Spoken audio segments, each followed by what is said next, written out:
Welcome to Treasure Coast Community Health, with 7 locations to serve you better. We have a dedicated staff. And now, here's your host, CEO Vicki Soule. Hello there, and welcome to Community Conversations. As the CEO of Treasure Coast Community Health, we really emphasize preventative and wellness care because we know that the problems that you identify early on give you lots of time before they get bigger. And so in that same theme, we're going to talk today about our environment because of the same types of things. We've kind of neglected portions of our environment, they'll be fine, just like we do some of our health issues, a big mask of denial. But I've asked Kendra Cope from Coastal Connections to come and talk to us today about our environment, particularly around our waterways. Kendra has a master's degree in environmental biology, thank you. Such an easy word for a science-based person, sorry. Because she obviously loves our environment and is spreading that education and love of the environment to the rest of us. So welcome, Kendra. Thank you, Vicki. It's a pleasure to be here today. Tell me, you really started this organization a few years ago yourself? Absolutely. I am the founding director of Coastal Connections. The organization was incorporated back in 2017, so we officially hit our 3-year celebration. I'm so excited. That is a landmark because many organizations fail within the first 2 to 3 years, and you're going stronger every day. Absolutely. We're growing fast, we're developing, and we have big goals that we have set to meet over the next 3 years.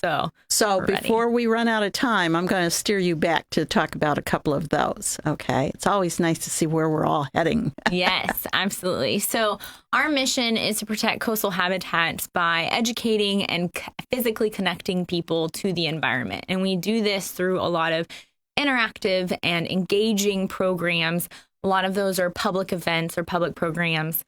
Some may be coastal cleanup events. We have the blue beach baskets that are at public beach accesses now to encourage people to clean up their debris they see on the beach when they're going to visit with their family. But we also do a lot centered around sea turtles and the health of our coastal environment, because by helping sea turtles survive, we're helping a lot of other wildlife that may use the same environments, including us humans. And we benefit a lot by keeping beaches clean, keeping waterways healthy, just for our sea turtles, but we get to, reap those benefits. Well, and there's no doubt that everyone loves to see the hatchlings heading for the ocean, but you're absolutely right. How many cigarette butts or pieces of plastic or other debris, plastic straws that are out there with these little things have to get over and then go into an environment that is toxic with them.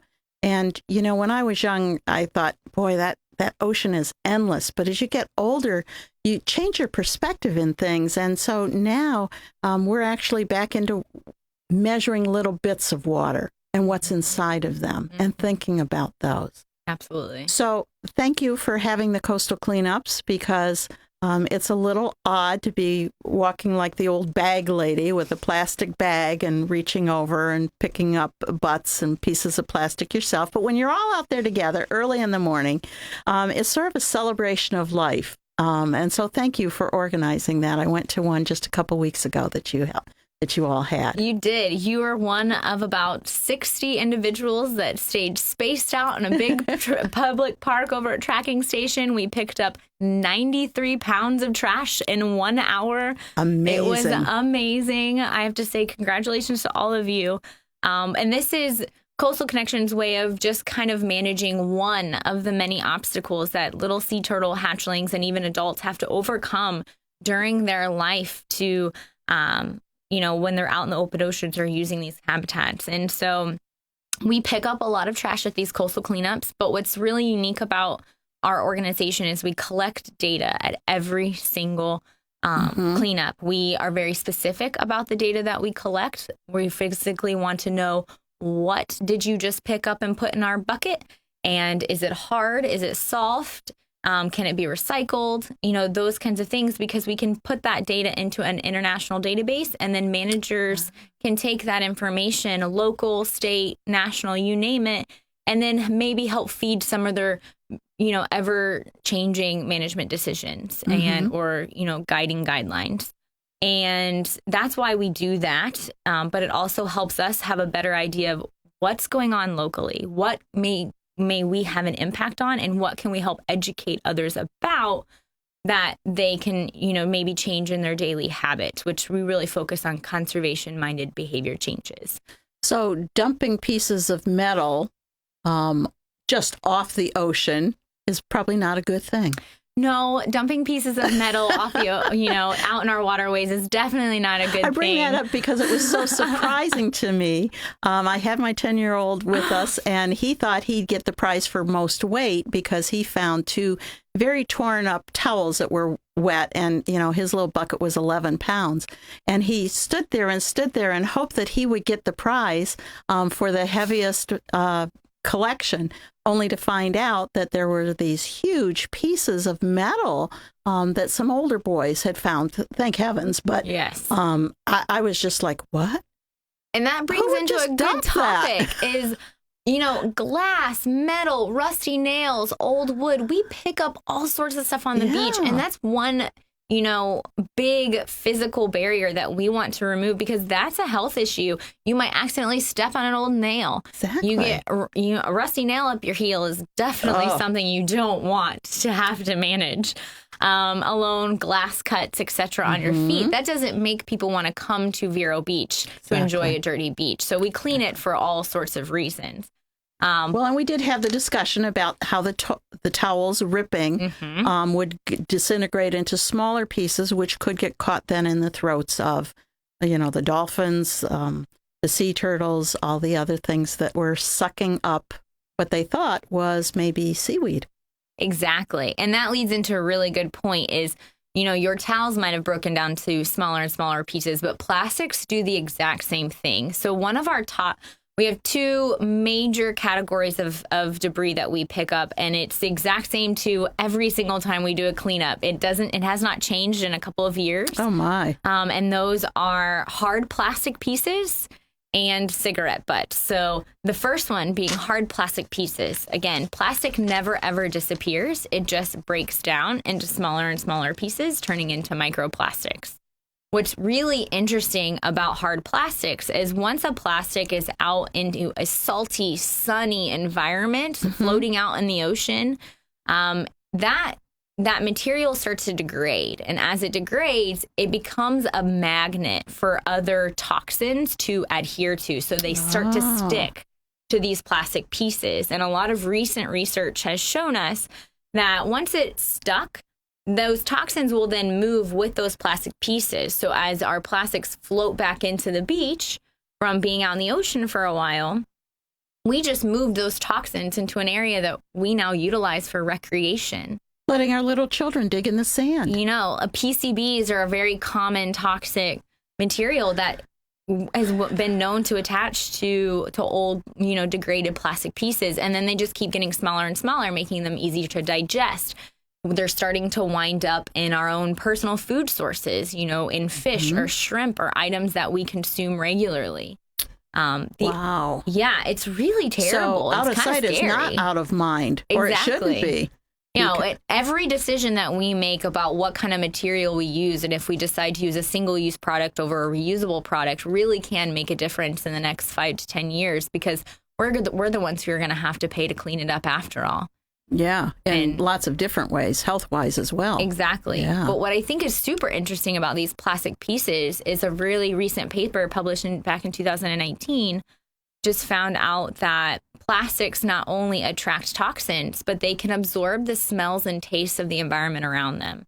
So if you have a plastic piece floating in a seaweed rack, a sargassum rack, where you commonly find hatchling sea turtles that live there for a couple of years to hide out from predators or, sunbathe as they grow. Well, they're thinking that plastic piece now smells and tastes like their prey item. And it's not an accidental swallowing, as we're starting to learn from a lot of plastics research now, is they were tricked. They thought that was their food. And it's super scary because every year we have 50 to 100 sea turtles that wash up on our shorelines that are sick or injured. A lot of times, actually every time now, which is a big changing statistic, is every sea turtle that Coastal Connections goes and rescues that's sick and injured in our community, we take them to rehab at multiple different neighboring locations, and every one of them has plastic in its gut. Wow. Which 5-6 years ago, that was not always the case. But now every single one of them does. And we're learning that there might be a reason that they're attracted to these plastic pieces that can cut them, get them stuck, ultimately bring, bacteria into their gut. Then it makes them sick. And if it's making them sick, it's going to be making us sick too. Yeah. If we accidentally ingest it too, or science is amazing. But I love it. It makes me so excited. Well, and I'm glad you're sharing this, but it certainly is a call to action. So we're going to take a short commercial break, and when we come back, we're going to talk about some of those other calls to action and your future plans. It's wonderful. Thank you. Why did the countdown stop? Because it's the countdown to Buzz TV channel 1098, Comcast Xfinity, and it's here. Local content for Sebastian, Vero, and Fort Pierce. Tune in for local info, happenings, and fun, including all the great Planet Vero TV shows from 8 to 10 a.m. and p.m. Dial in channel 1098 for Buzz TV on your Comcast Xfinity box and discover what the Buzz is all about. If you want a home that has the sophisticated style of the coast, come to Sunshine Furniture during the Tommy Bahama and Lexington half-price fall sale event.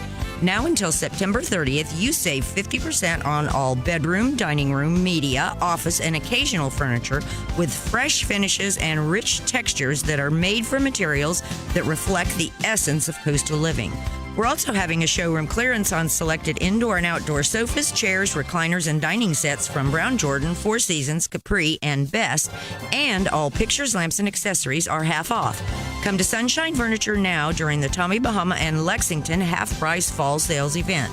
Sunshine Furniture, $12.95 US 1 in Vero Beach next to Planet Fitness. Don't forget to visit our outlet and sales store just across the street. Visit our website at sunshinefurniturecasual.com.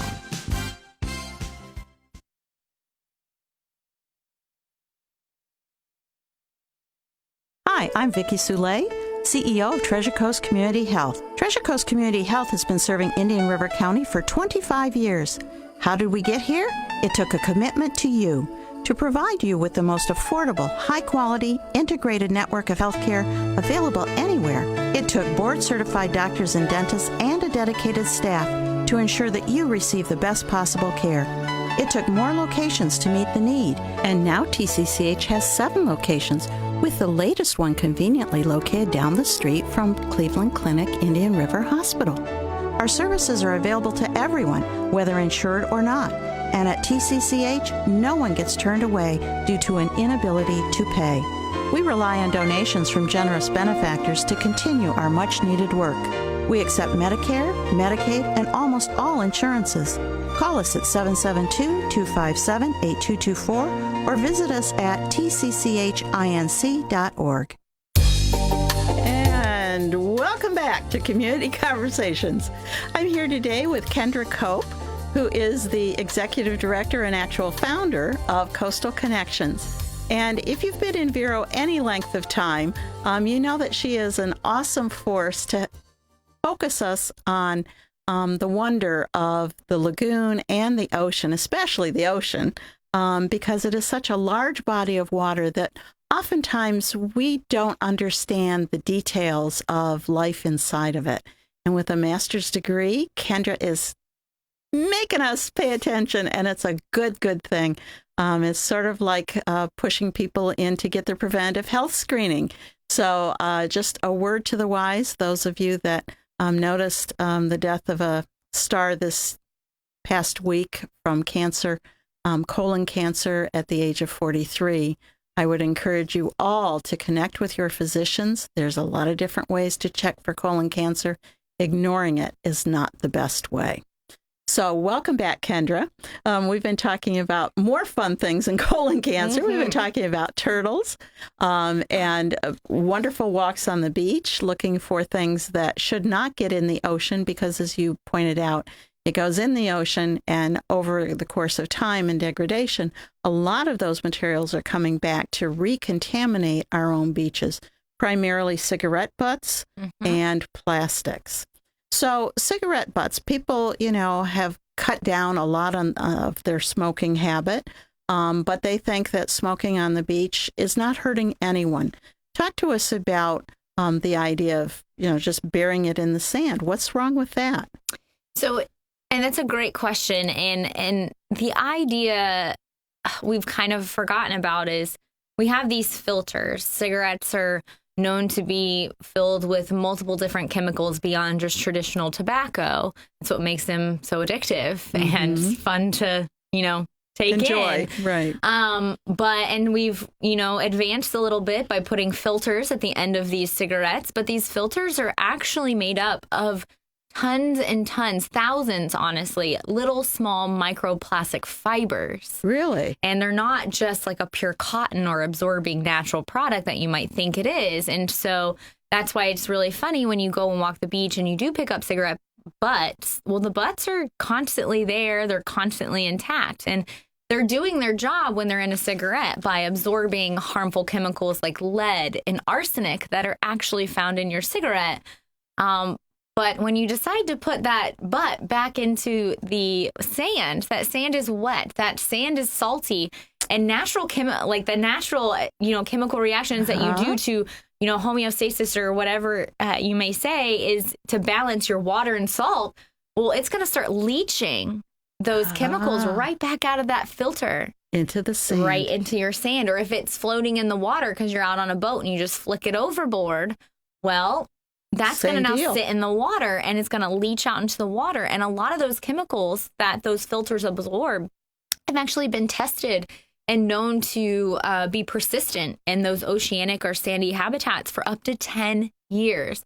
So they're just accumulating and accumulating and accumulating with the more and more butts that we decide to dispose of and improperly in nature instead of in a proper receptacle where they can be taken care of. And I think the major statistic, at least in this National Geographic article that I was recently reading, it was published back in 2019, and they said that there are trillions of cigarettes disposed of every year around the world. So if even a fraction of that multi-trillion number was just what's going into the water, that's still millions and billions of pieces a year, just 1 year. So imagine that accumulation of those toxins over that long period of time, again, affecting what's in our environment that we recreate and we enjoy, that we go to visit. And that's not really what I would want to put. No. And so, as we do the coastal cleanups, as we walk, we look for cigarette butts, but when you're pressing them down that 3 or 4 or 6 inches into the ground, it's really not able to come to the surface. So take your butts home. Please take your butts home or put them in a butt receptacle. If you're near a public park, luckily our county and a couple even private businesses have put special cigarette butt disposal boxes for you to use. So yes, please just take them and put them in the right receptacle, because then they do get disposed of properly. Those toxins don't go back out into our environment. Or put them in your empty plastic bottle that you had the soda in and dump those off at the receptacle. Do a twofer. Exactly. And then dump them out, then clean out your bottle and recycle it, because it has to be clean when you recycle it. Okay, I forgot about recycling. So much to keep track of. So much to do either way.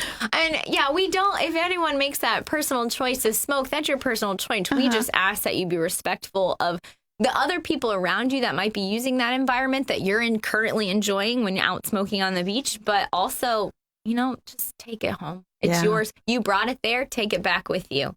And we've had a lot of discussion since COVID came about, and people are wearing masks, and some are have even gone so far as to wear gloves, although Again, there's pros and cons to that conversation that I won't go into. Single use versus repetitive use. And again, can we wash our masks at home as opposed to dumping them? We've seen all kinds of pictures on Facebook of, how the wind has blown debris into a corner. It's sort of like what I said to you. It really hit home for me on this business of plastic in the oceans when I saw the pictures of the massive amounts that have, what'd you call those? So in all of our oceanic basins, we have currents that form together. They create gyres. Gyres, that's what I was looking for. And those gyres are now collecting large quantities of floating debris of all shapes, sizes, and contaminants, you name it. Exactly. And there's major cleanup efforts that are going on, worldwide to clean those up. But that's talk about expensive. Or we could just be responsible ourselves and not pay that for those kinds of expenditures. Yeah, that really came to bear when we were talking about paper straws versus plastic straws. And our family had a discussion over the dinner table about what's the big deal. Why would they try to make all these, quote, artificial straws out of, degrading fibrous material versus plastic? Because after all, it's only this big. But when you think about how many people use how many things and start doing the math on that, we have got to do a better job because there's way too many of us to continue with that pattern. So you said earlier that your board has set some goals for future work. Can you buy us some clues in terms of what we should be thinking about and looking forward to?